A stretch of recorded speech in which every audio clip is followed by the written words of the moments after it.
എൻ്റെ ഈ വീഡിയോ കാണുന്നവർ സബ്സ്ക്രൈബ് ചെയ്യുകയും ഷെയർ ചെയ്യുകയും ചെയ്യണമെന്ന് അഭ്യർത്ഥിക്കുന്നു. എങ്ങനെ ആനന്ദം കണ്ടെത്താം? കഴിഞ്ഞ വീഡിയോയിൽ ഞാൻ പറഞ്ഞു എങ്ങനെയാണ് ആനന്ദം, എന്താണ് ആനന്ദം, ആനന്ദത്തിൻ്റെ ആവശ്യം എന്താണെന്നൊക്കെ പറഞ്ഞു.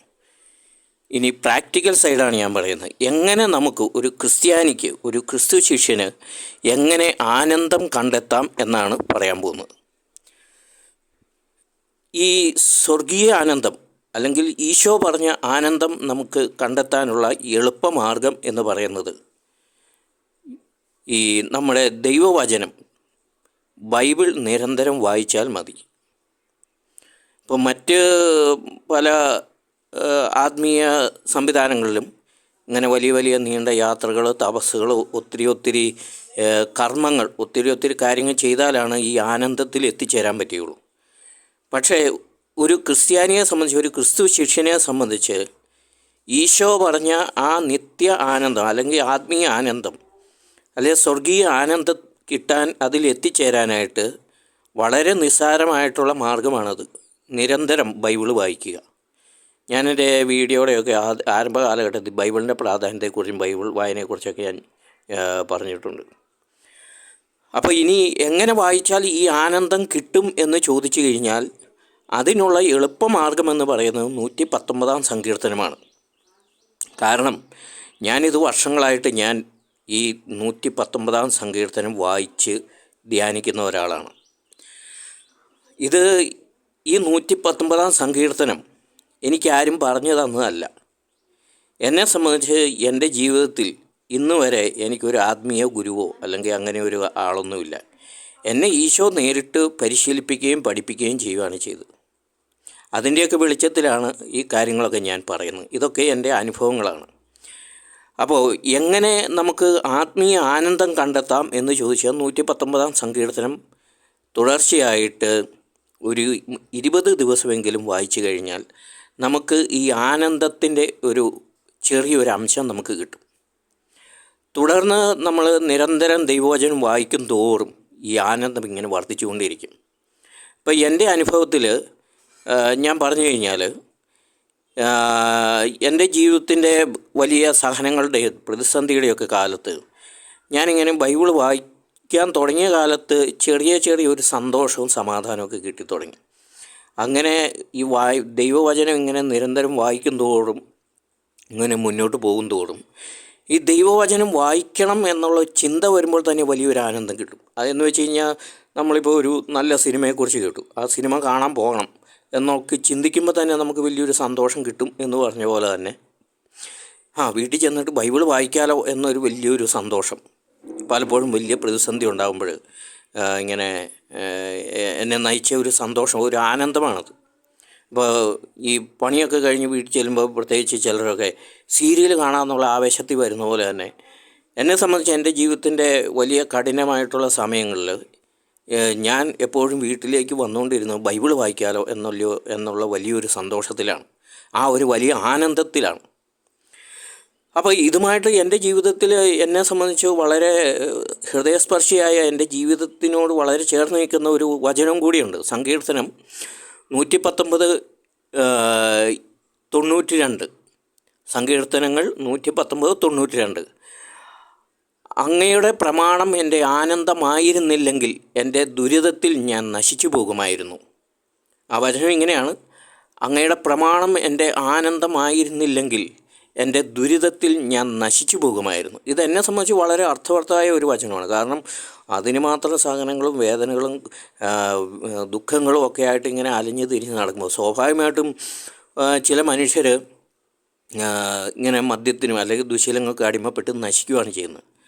പക്ഷേ ഞാൻ ദൈവവചനം നിരന്തരം വായിക്കാൻ ആ ഒരു ആരംഭം കുറിച്ചതുകൊണ്ടും അങ്ങനെയൊക്കെ ആ ഒരു ദൈവവചനം ധ്യാനിക്കാൻ തുടങ്ങിയതുകൊണ്ടും ഇങ്ങനെയുള്ള കഷ്ടതയുടെ സമയങ്ങളിൽ എന്നെ ഏറ്റവും കൂടുതൽ സന്തോഷിപ്പിച്ചത് ഈ ദൈവവചനം തന്നെയായിരുന്നു.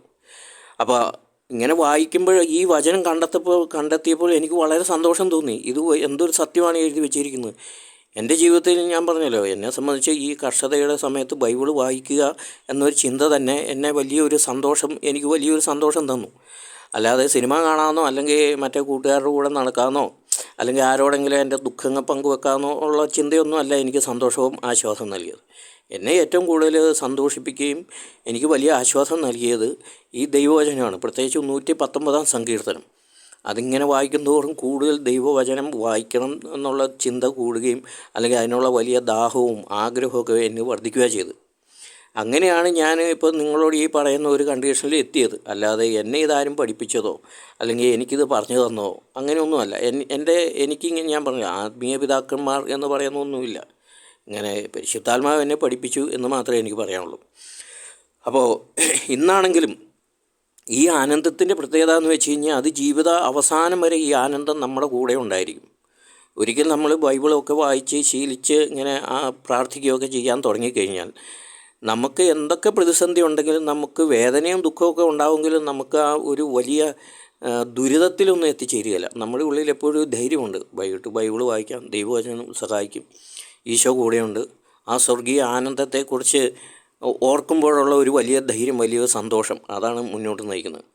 അല്ലെങ്കിൽ ഈ പ്രശ്നങ്ങളുണ്ടാകുമ്പോൾ മദ്യപിച്ച് ശീലമുള്ള മനുഷ്യരെ സംബന്ധിച്ച് എന്തെങ്കിലും പ്രശ്നം ഉണ്ടാകുമ്പോൾ അവൻ്റെ ആശ്വാസം എന്ന് പറയുന്നത് മദ്യമാണ്.